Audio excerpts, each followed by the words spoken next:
Hello दोस्तों, मैं रजनी बंसल एक बार फिर से आपका स्वागत करती हूँ आपके अपने यूट्यूब चैनल लर्निंग 24/7 पर। तो कैसे हैं आप सब दोस्तों। आज हम एजुकेशनल साइकोलॉजी की थर्ड यूनिट स्टार्ट करने जा रहे हैं, जो है लर्निंग। यह आपकी एग्जामिनेशन पॉइंट ऑफ व्यू से बहुत महत्वपूर्ण है। इसके सभी कॉन्सेप्ट्स आप ध्यान से पढ़ें। इस टॉपिक के नोट्स की PDF का लिंक मैं इस वीडियो के डिस्क्रिप्शन बॉक्स में डाल दूँगी। आप वहाँ जाकर इन नोट्स का प्रिंट आउट ले सकते हैं। दोस्तों, मैं एक बार फिर से आपको यही हिदायत दूंगी कि आप इस PDF के नोट्स को अपने सामने रखकर ही इस वीडियो को सुने, ताकि सभी कॉन्सेप्ट्स आपको अच्छे से क्लियर हो जाएं। दोस्तों, एजुकेशनल साइकोलॉजी एक मुश्किल सब्जेक्ट है, और क्योंकि साइकोलॉजी आपके एग्ज़ाम में बहुत बड़ा पार्ट अदा करती है, तो मैं आपसे एक बार फिर से कहूँगी कि आप इसे बहुत अच्छे से पढ़ें। दोस्तों, आज की इस वॉल्यूम में हम पढ़ेंगे लर्निंग क्या है, लर्निंग की कुछ डेफिनेशंस, डोमेन्स, लर्निंग का प्रोसेस और लर्निंग की स्टेजेस के बारे में। तो आइए देर ना करते हुए चलते हैं अपने आज के टॉपिक पर। लर्निंग। What is learning? दोस्तों, लर्निंग क्या है? लर्निंग को हम हिंदी में सीखना कहते हैं। Learning is a change in behaviour, better और वर्स। दोस्तों, लर्निंग हमारे बिहेवियर में एक परिवर्तन होता है। वह अच्छा भी हो सकता है और बुरा भी हो सकता है। यानी हम कोई ऐसी चीज़ भी सीख सकते हैं जिसके परिणाम अच्छे हों, और कोई ऐसी चीज़ भी सीख सकते हैं जिसके परिणाम बुरे हों। यानी ऐसी कोई भी सीख जिससे हमारे व्यवहार में परिवर्तन आता है, उसे लर्निंग की संज्ञा दी जाती है। Changes are relatively permanent. दोस्तों, हमारे बिहेवियर में जो चेंजेस आते हैं लर्निंग के द्वारा, वह सभी लगभग परमानेंट होते हैं, उन्हें चेंज नहीं किया जा सकता। यानी जैसे मान लीजिए आज आपने खीर बनानी सीखी है, तो वह आपको हमेशा ही याद रहेगी। ऐसा नहीं है कि आप उसे कल या फिर 2 महीने के बाद आप उसे भूल जाएंगे। तो लर्निंग के द्वारा हमारे बिहेवियर में जो चेंजेस आते हैं वो सभी लगभग परमानेंट ही होते हैं। दोस्तों, यहाँ पे हमने लगभग यानी रिलेटिवली का इसलिए यूज़ किया है, जैसे मान लीजिए किसी को कोई मेंटल इलनेस, जैसे भूलने की बीमारी यानी अल्जाइमर हो जाता है, तो उसे चीज़ें याद नहीं रहती, तो वह अलग बात है। उस स्थिति में व्यक्ति लर्निंग को भूल सकता है। अदरवाइज़ लर्निंग के जो चेंजेस होते हैं वो परमानेंट होते हैं। Learning is modification in interest, social adjustment and skills. दोस्तों, मॉडिफिकेशन का अर्थ है चेंज। लर्निंग के द्वारा हमारा इंटरेस्ट चेंज हो सकता है। जैसे मान लीजिए हमें पहले फ़ुटबॉल खेलना नहीं आता था, और अब हमने फ़ुटबॉल खेलना सीख लिया है, तो अब हमारा इंटरेस्ट फ़ुटबॉल में डेवलप हो गया है। सोशल एडजस्टमेंट, हम इसी फ़ुटबॉल वाले एग्जाम्पल को आगे लेकर चलते हैं। जैसे जब हमने फ़ुटबॉल खेलना सीखा, तो हम सोशली ज़्यादा एडजस्ट कर पाते हैं खुद को। सोसाइटी में हमारा तालमेल ज़्यादा बनता है, हम ज़्यादा अच्छे से एडजस्ट कर सकते हैं। एंड स्किल्स, और जब हमने फ़ुटबॉल खेलना सीखा, तो हमारी मोटर स्किल्स के साथ साथ सॉफ्ट स्किल्स भी डेवलप हो जाती हैं। हमारी अपने मित्रों के साथ कंपेटिबिलिटी बढ़ जाती है। इसीलिए दोस्तों, लर्निंग के द्वारा हमारे इंटरेस्ट डेवलप होते हैं, हमारी स्किल्स एनहेंस होती हैं, और हम स्वयं को सोसाइटी में अच्छी तरह से स्थापित करने में भी सक्षम हो जाते हैं। It is transferable from one situation to another. दोस्तों, लर्निंग को एक सिचुएशन से दूसरी सिचुएशन में यूज़ किया जा सकता है। जैसे मान लीजिए आज आपने साइकिल चलाना सीखा है, तो कल आप साइकिल की मदद से स्कूटी भी सीख सकते हैं। साइकिल चलाने में जो आपने लर्निंग की है, वही लर्निंग आपकी स्कूटी चलाने में काम आ गई। It does not necessary means improvement, it has equal chances of making negative effect in personality. दोस्तों, लर्निंग केवल पॉजिटिव नहीं होती। ज़रूरी नहीं है कि इसके परिणाम अच्छे ही हों, इससे आपके बिहेवियर में कोई अच्छे ही इम्प्रूवमेंट हो। इसके नेगेटिव इफ़ेक्ट भी आ सकते हैं। जैसे मान लीजिए किसी ने बॉम्ब बनाना सीख लिया है, तो वह टेररिस्ट बनने के उसके बहुत अधिक चांसेस हैं, तो वह उसकी पर्सनैलिटी में एक नेगेटिव इफेक्ट ला सकता है। Change in behaviour produced by fatigue, drugs, illness and maturation are not considered as learning. दोस्तों, यह एक अति महत्वपूर्ण पॉइंट है। इस पर अक्सर प्रश्न भी पूछे जाते हैं। हर तरह का चेंज लर्निंग नहीं कहा जा सकता। जैसे मान लीजिए आप थके हुए हैं, आपको फैटीग हो रखी है, तो थकावट में व्यक्ति का स्वभाव थोड़ा चिड़चिड़ा हो जाता है। यदि आपने कोई दवाई ले रखी है तो उसकी दवा के असर से भी व्यक्ति के स्वभाव में परिवर्तन आ जाता है।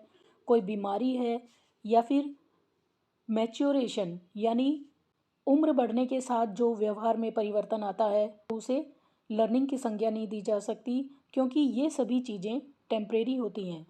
All learning is purposeful and goal oriented. दोस्तों, सभी तरह की लर्निंग पर्पसफुल होती है। हम कुछ भी सीखते हैं तो वो किसी न किसी पर्पस से, किसी न किसी लक्ष्य को ध्यान में रखकर सीखते हैं। हमारा नेक्स्ट पॉइंट है learning covers all domains of behaviour, that is cognitive, cognitive and affective.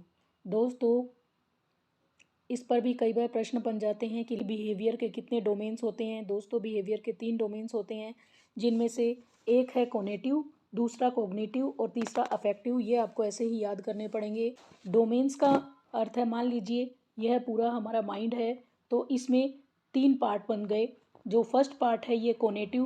Cognitive का अर्थ है जितने भी एक्शंस आप करते हैं अपने हाथों से, वो सभी कॉग्निटिव डोमेन के अंदर आ गए। कोग्निटिव का अर्थ है नोइंग या फिर थिंकिंग। जैसे जो ये सेकंड डोमेन है, इसमें आपके अंदर कुछ भी सीखने की इच्छा होती है या फिर जितनी भी आपके अंदर मेमोरी स्टोर होती है वो इस कॉग्निटिव डोमेन में होती है। और जो थर्ड पार्ट है वो फीलिंग से रिलेटेड है, यानी जो भी आपकी भावनाएं हैं, इमोशंस हैं, वो सभी इस थर्ड यानी अफेक्टिव डोमेन के अंदर ही लाई करती हैं। तो दोस्तों, लर्निंग इन तीनों डोमेन्स को कवर करता है, इन तीनों डोमेन्स को प्रभावित करता है। जैसे मान लीजिए आपने एरोप्लेन चलाना सीखा है, तो आपके जो फर्स्ट यानी कॉग्निटिव डोमेन है, तो क्योंकि वो आपने सीखा है तो उसके लिए आप अपने हैंड्स का यूज़ करेंगे, तो ये कॉग्निटिव डोमेन को इसने कवर किया। क्योंकि आप उसको सीखने में अपने माइंड का यूज़ कर रहे हैं, तो यह कॉग्निटिव डोमेन को भी इसने कवर किया है। और जब आप सीख रहे हैं उस समय आपकी क्या फीलिंग्स हैं, और जब आप प्लेन को उड़ा रहे हैं उस समय आपके माइंड में जो, आपके मन में जो जो भावनाएं आती हैं कि मुझे बहुत परफेक्टली प्लेन उड़ाना है और सभी यात्रियों को अच्छे से उनके गंतव्य तक पहुंचाना है, तो ये सभी फीलिंग्स अफेक्टिव डोमेन में आती हैं। और इसी तरह लर्निंग बिहेवियर के तीनों डोमेन्स को कवर करता है। दोस्तों, यह बहुत महत्वपूर्ण है, इसे आप ज़रा भी याद करने से मत चूकना। Next is learning is universal and continuous. दोस्तों, लर्निंग यूनिवर्सल है, यानी विश्व के सभी प्राणी, सभी व्यक्ति, जितने भी लिविंग बीइंग्स हैं वो सभी लर्निंग करते हैं थ्रू आउट लाइफ। और यह कॉन्टीन्यूअस भी है क्योंकि यह थ्रू आउट लाइफ चलती है। ऐसा नहीं है कि आपने जब आप छोटे थे तो आपने खाना खाना सीखा, उसके बाद भी आप और नई नई चीज़ें, जैसे जैसे आप बड़े होते गए आप नई नई चीज़ें सीखते गए, और जैसे जैसे आप आगे वृद्धावस्था की ओर जाएंगे तब भी आप कुछ ना कुछ सीखते ही रहेंगे। व्यक्ति अपने अपने वातावरण से, अपने मित्रों से, अपने क्लासमेट्स से, अपने रिश्तेदारों से, और कुछ नहीं तो वह नेचर से भी कुछ ना कुछ सीखता ही रहता है। तो इसलिए यह एक कॉन्टीन्यूअस प्रोसेस भी है। It depends on practice and exercise. दोस्तों, जितना भी हम किसी स्किल के लिए, किसी भी चीज़ के लिए प्रैक्टिस करते जाते हैं, एक्सरसाइज करते जाते हैं, तो हम उस स्किल को सीखने में परफेक्शन की ओर बढ़ते जाते हैं। It helps in proper growth and development of the individual.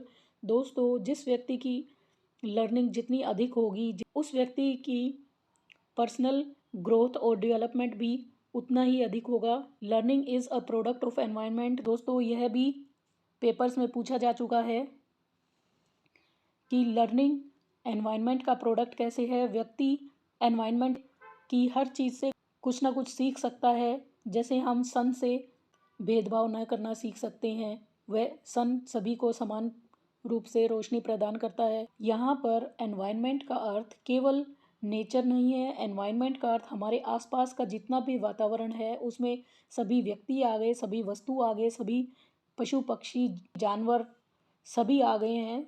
तो इन सभी से हम सीखते रहते हैं, इसीलिए learning is called a product of environment.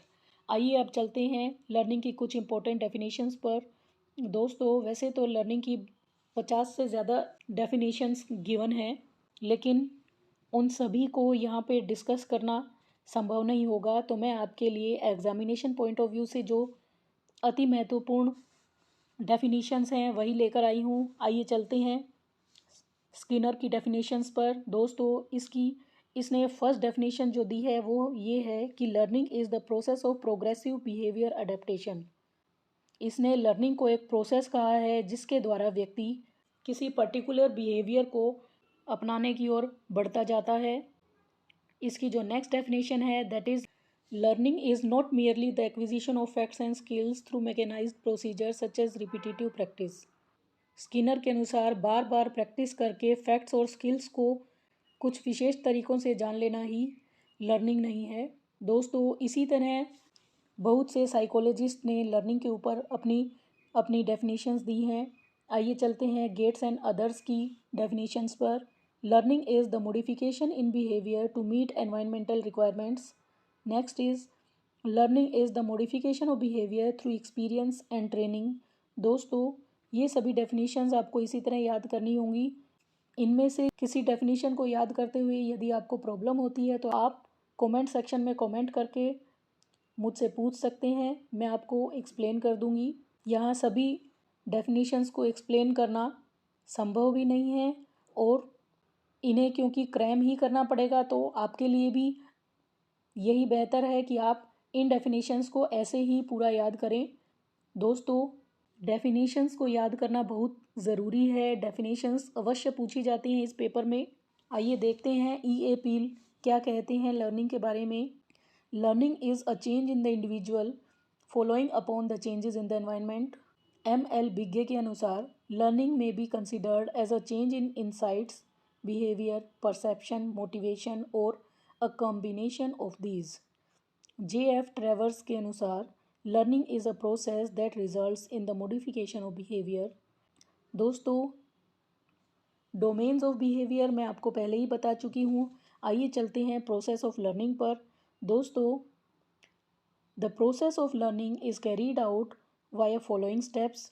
Learning process in 3 steps से होकर गुजरती है। मोटिव और ड्राइव, यानी दोस्तों किसी भी कार्य को सीखने से पहले हमें उस कार्य को करने के उद्देश्य का पता होना चाहिए। हर व्यक्ति किसी न किसी उद्देश्य से ही कोई कार्य सीखता है, तो मोटिव या फिर ड्राइव का होना बहुत ज़रूरी है। मोटिव या ड्राइव, इसीलिए प्रथम स्टेप पर आते हैं।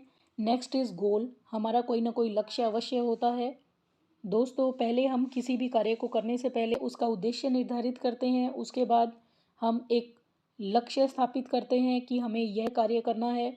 और जब हम अपने पथ पर बढ़ रहे होते हैं तो रास्ते में बैरियर्स यानी बाधाएं आती हैं और हमें उन बाधाओं को पार करके ही हम अपने लक्ष्य तक पहुंच सकते हैं। इस तरह दोस्तों लर्निंग प्रोसेस के 3 स्टेप्स हैं और वो हैं मोटिव, गोल और बैरियर। आइए चलते हैं अब लर्निंग की स्टेजेस पर। दोस्तों, लर्निंग की 3 स्टेजेस हैं।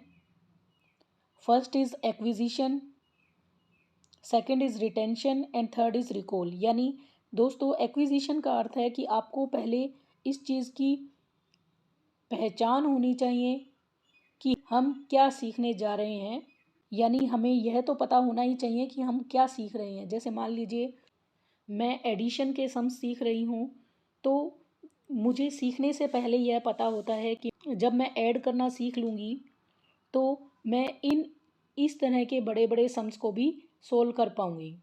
तो यह मेरा एक्विजिशन है। उसके बाद मान लीजिए मैंने ऐड करना सीख लिया है, उस चीज़ को मैंने एक्वायर कर लिया एडिशन के प्रोसेस को। रिटेंशन का मतलब है उसे याद रखना। तो मैंने एडिशन का जो प्रोसेस है उसे मैंने याद रखा, इसे ही रिटेंशन कहा जाता है। और इसके बाद है रिकॉल, यानी नेक्स्ट टाइम जब भी मैं एडिशन के सम सोल्व करने लगूंगी उस टाइम मुझे उन चीज़ों को मैं रिकॉल करूंगी, यानी याद करूंगी, अपने दिमाग में सोचूंगी कि एडिशन को मैंने किस प्रोसेस से सीखा था और इसे मैं किस तरीके से आगे अप्लाई कर सकती हूँ।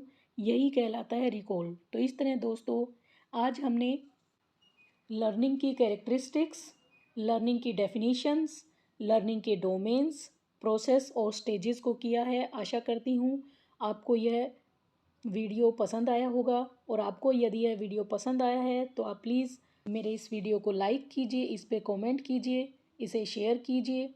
और यदि आपको कोई पॉइंट समझ नहीं आया है तो आप कमेंट सेक्शन में कमेंट करके अपना प्रश्न वहाँ लिख सकते हैं। आपको आपके प्रश्न का उत्तर अवश्य मिलेगा। इसकी नेक्स्ट वॉल्यूम में हम करेंगे लर्निंग की कुछ महत्वपूर्ण थ्योरीज़। इन थियरीज़ के ऊपर क्वेश्चन अवश्य बनता है। दोस्तों, यदि आप मेरे चैनल पर नए हैं तो प्लीज़ प्लीज़ प्लीज़ मेरे चैनल को सब्सक्राइब कीजिए और बेल आइकन को प्रेस करके ऑल पर क्लिक कर दीजिए, ताकि आपको मेरे सभी वीडियोज़ के नोटिफिकेशन समय पर मिल जाएं। Thanks for watching. Bye bye.